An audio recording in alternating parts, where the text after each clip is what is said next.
Facebook পেজে যদি তুমি একদিন একটা বেশম ওরা শুধু ভিডিও আপলোড করতে, তাহলে ফেসবুক তোমার রিস্ক কমিয়ে ফেলে, তোমার পেজের রিস্ক কমিয়ে ফেলে। এর জন্য বলতেছি, যে কোনো সিস্টেমে যে কোনো সময় কাজের ফাঁক করে কিছু টাইম বের করে তোমার time to time video upload করার চেষ্টা করবেন। আপনি যদি time to time video upload করেন না, আপনার পেজের রিলস আস্তে আস্তে কমে যাবে। অবশ্যই লাস্ট পর্যায়ে বাড়বে যে সময় অন্যের পেজে তুমি কমেন্ট করবে বা অন্যের পেজে তুমি সময় দিবে, তোমার পেজের রিলস বাড়বে। কিন্তু আমার কথা হচ্ছে কি, আপনি তো যে কোনো এক সময় আপনার ভিডিও আপলোড করবেন না, হয়তো 5 মিনিট পরে করবেন, নাহলে আধা ঘন্টা পরে করবেন, পাকে দিয়ে 2 মিনিট সময় বের করে আপনি ভিডিও আপনার পেজে আপলোড করে ফেলেন, তাহলে আপনার পেজের রিলসটাও নামবে না, আপনার পেজের এঙ্গেজমেন্টও নামবে না।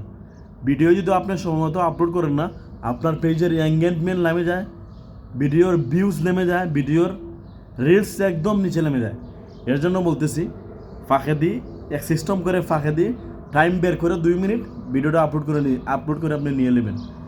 সো মেইন কথা হচ্ছে গা, আপনি কাজের ফাঁকে দিয়ে যদি আপনি প্রাপ্ত একজন কন্টেন্ট ক্রিয়েটার হয়ে থাকেন, আপনি কাজের ফাঁকে দিয়ে চেষ্টা করবেন অন্যর পেজে সময় দিতে, কাজের ফাঁকে দিয়ে চেষ্টা করবেন ভালো ভালো ভিডিও আপলোড করতে, কাজের ফাঁকে দিয়ে চেষ্টা করবেন ভালো ভালো ভিডিও আপনি করে এক্সট্রা জমা করে রাখবেন।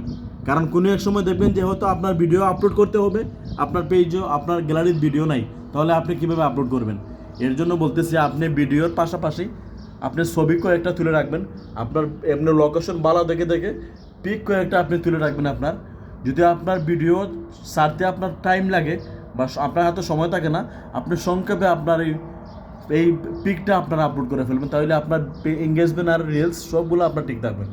সো আমি কথাটা অবশ্যই আপনাদেরকে বুঝাইতে পারছি। নেক্সট কোনো ভিডিওতে কথা বলবো।